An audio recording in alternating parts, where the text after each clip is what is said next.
বেশ ভালোভাবে মিশে গেছে।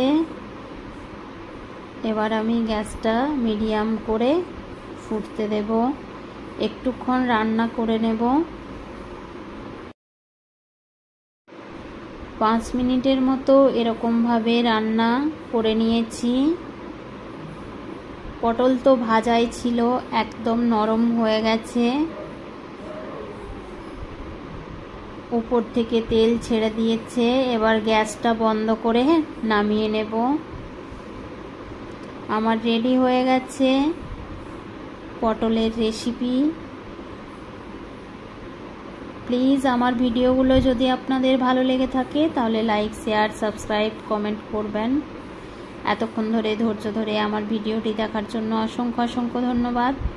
এটা আপনারা ভাত, রুটি, লুচি, পরোটা, ফ্রায়েড রাইস সবের সঙ্গে খেতে পারবেন।